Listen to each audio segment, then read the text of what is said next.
అవినీతిలో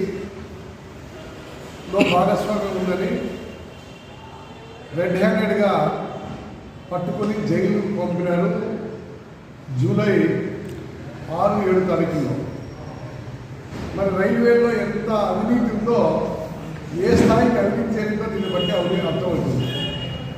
ఇంకా రైల్వేలో భద్రతా ప్రమాణాలు పాటించడానికి, ప్రయాణికులకు ప్రమాదాలు జరగకుండా కాపాడేదానికి, రైల్వేలలో జరిగేటువంటి పనులు నాణ్యతగా ఉండేదానికోసము, రైల్వేలో అవినీతి చోటు చేసుకోకుండా ఉండేదానికోసము ముందు నుంచే రైల్వేలో ఇంటెలిజెన్సీ ఉంది.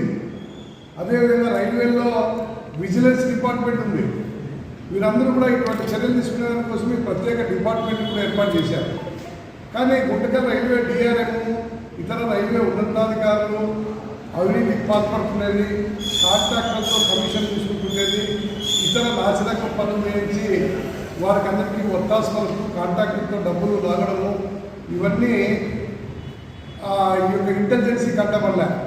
అదేవిధంగా ఈ యొక్క విజిలెన్స్ డిపార్ట్మెంట్ పట్టుకోలే.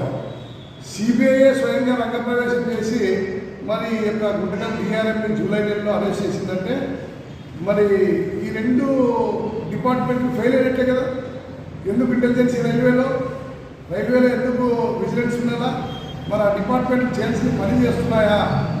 చేయడం లేదు. కాబట్టి సెంట్రల్ బ్యూరో ఆఫ్ ఇన్వెస్టిగేషన్ రంగప్రవేశం చేసి రైల్వే డిఆర్ఎం యొక్క అవినీతి పైన బహిరంగంగా అరెస్ట్ చేశారు. మరి జగమెరిగిన సెక్టర్ ఈ రైల్వేలో ఎంత అవినీతి ఉందో అందరికీ తెలుసు. ప్రతి కాంట్రాక్టర్ దగ్గర ముడుపులు వసూలు చేసేది పరిపాటి అయిపోయింది. ప్రతి కాంట్రాక్టర్ కప్పము ఇవ్వంటే ఓ ఫైల్ కూడా ఉండగలదు. కాంట్రాక్టర్లు ఉద్యోగాలను డబ్బు పెట్టి వారు పనులు చేయించి మరి వారు అక్కడ బిల్లు కోసము ఫైల్ పెడితే ఆ బిల్స్ అన్నీ కూడా డబ్బు లేదే, కమిషన్ లేదే కలరు. అంటే ఒక్కొక్క స్థాయిలో ఒక్కొక్క పర్సెంటేజ్.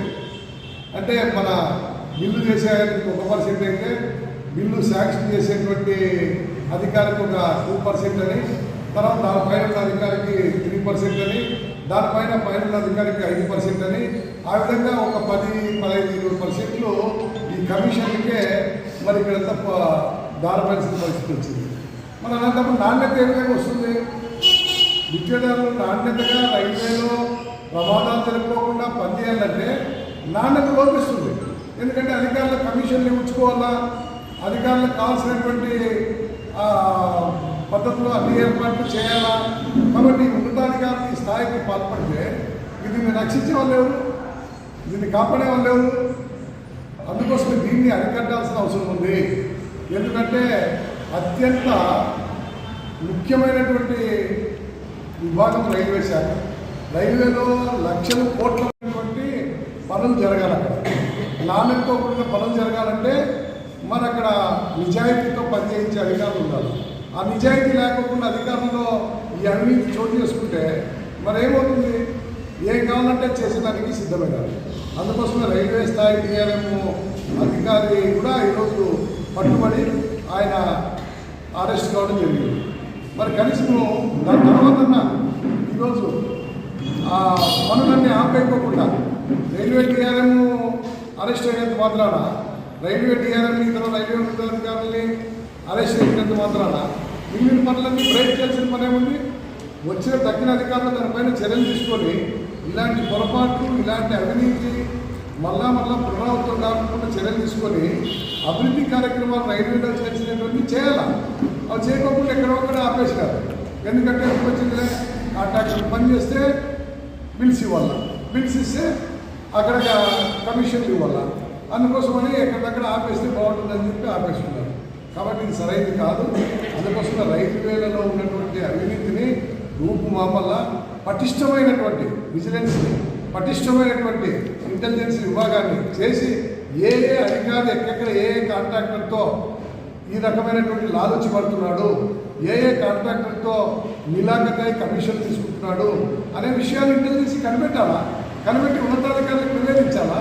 ఉన్నతాధికారులు ఆ రకమైన చర్య తీసుకోవాలా. అప్పుడు ఖచ్చితంగా రైల్వే ఒక దారిలోకి వస్తుంది, నిజాయితీగా పనిచేస్తారు. అదేవిధంగా విజిలెన్స్ కూడా రైట్స్ చేయాలా, విజిలెన్స్ కూడా రైట్స్ చేసి ఎప్పటికప్పుడు పట్టుబట్టి మరి అధికారులు ఉద్యోగులు సక్రమంగా పనిచేసినట్టు చేయాలా. ఏమీ లేదు, అంటే వాళ్ళకి రావాల్సిన మామూలు ఉంటే చాలు, ఇక అంతా ఓకే. మామూలు ఉండకపోతే అన్ని తప్పలే అనే పరిస్థితి అయితే ఎట్లా? అందుకోసమే ఈరోజు ఈ రైల్వేల్లో మరి చాలా ప్రమాదాలు అక్కడక్కడ చోటు చేసుకుంటున్నాయంటే దీనికి కారణము ఈ అవినీతి జాడ్యం. ఈ అవినీతి జాడ్యం కూడా చాలా ప్రధానమైంది. కాబట్టి దీనిపైన నిక్కచ్చిగా ఉండాలని రైల్వే ఉన్నతాధికారులను, రైల్వే శాఖని, అదేవిధంగా ప్రజాప్రతినిధులైన పార్లమెంట్ సభ్యుల్ని, రైల్వే శాఖ మంత్రిని కూడా కోరుతా ఉన్నాము. దాంతోపాటు